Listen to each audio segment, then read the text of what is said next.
Bonjour à tous et bienvenue dans Paris 360 sur InfoTC France Nationale et Paris Île-de-France. C'est RATP 77, j'espère que vous allez bien, moi c'est le cas. Aujourd'hui je vous emmène en balade dans l'histoire d'une ligne de RER. Petit indice, elle traverse un pôle stratégique, le Paris-Saclay et deux grands aéroports, Orly et Roissy-Charles de Gaulle. À court d'idées, peut-être qu'un petit tour sur le RER B éclairera votre lanterne.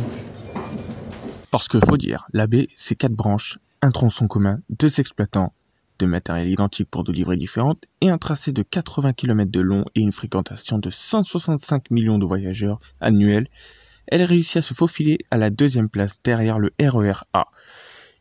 Revenons en détail sur cette ancienne ligne de Sceaux qui est devenue la B à travers ce reportage.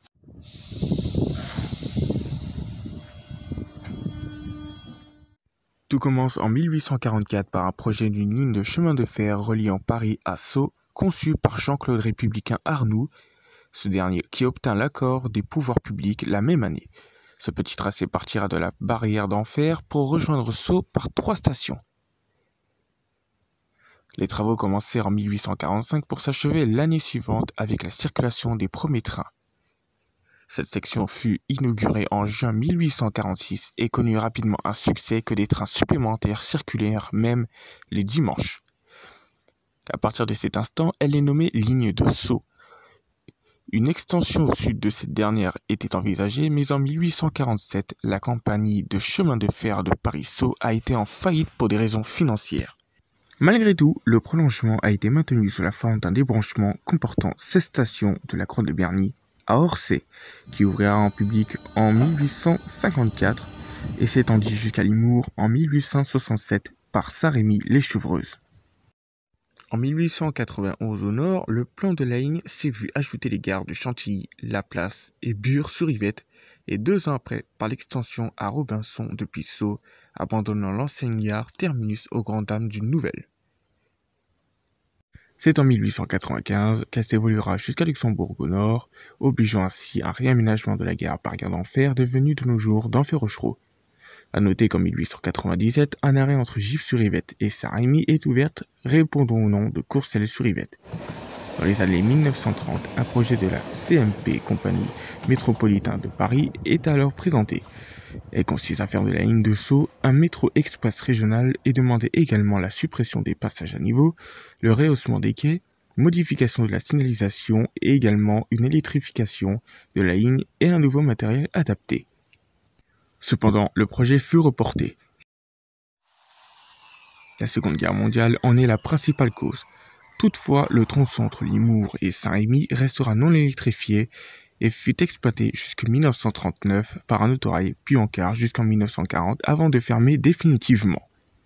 En 1961, des travaux concernant le RER ont débuté, une sorte de remplacement du projet du métro régional. Le schéma prévu doit relier la gare de Luxembourg à la gare du Nord, rendant les trains terminus à Port-Royal, puisque l'arrêt qui lui précède doit être déplacé vers le sud pour ainsi éviter une forte pente.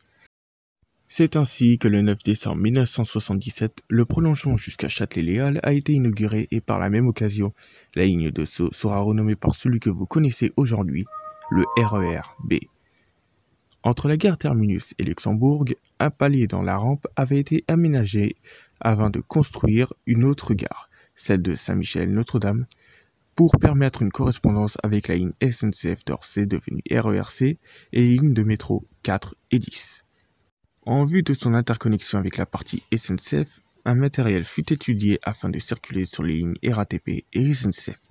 Finalement, un nouveau train nommé MI-79, matériel d'interconnexion de 1979, commença à prendre ses marques dès 1980 en cohabitation avec le MS-61 qui sera muté sur le RER A et l'automotrice Z qui, malgré aura permis le prolongement jusqu'à Gare du Nord en 1981, a pris fin en 1987.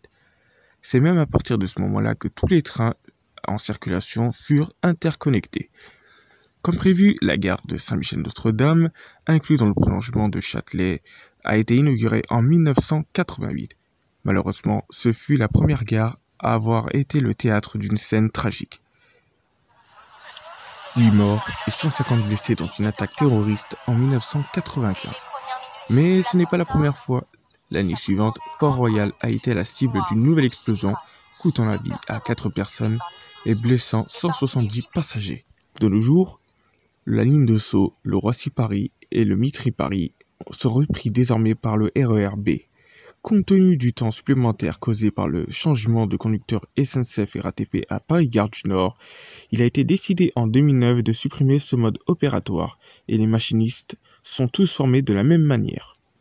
Chaque ligne a forcément ses inconvénients, non?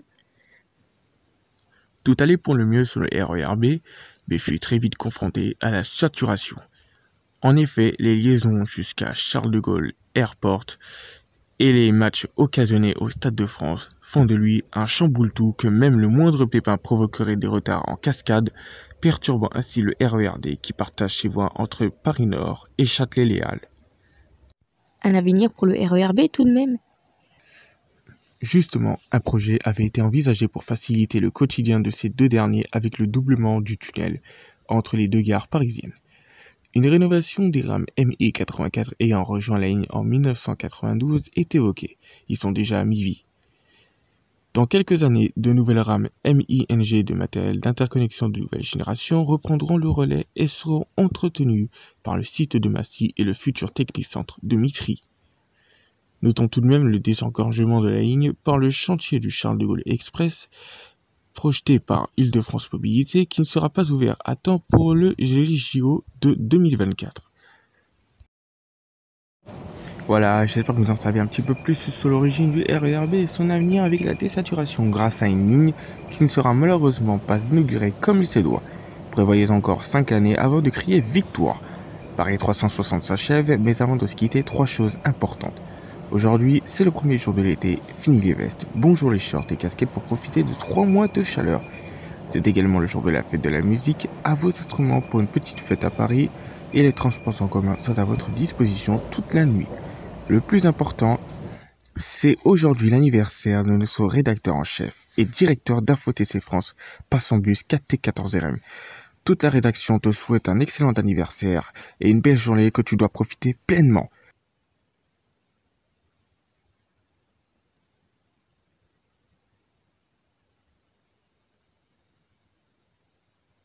Bon, il est temps pour moi de parcourir quelques kilomètres avant de rejoindre la gare du Nord par le RERB. Voilà, comme convenu, le prochain rendez-vous sera vendredi prochain, même heure, sur la chaîne InfoTC France Nationale et Paris-de-France. Cependant, je vous invite à revoir le replay et à vous abonner à ces deux chaînes. Voilà, j'espère que vous allez passer un très bon week-end et d'ici là, restez connectés. Salut!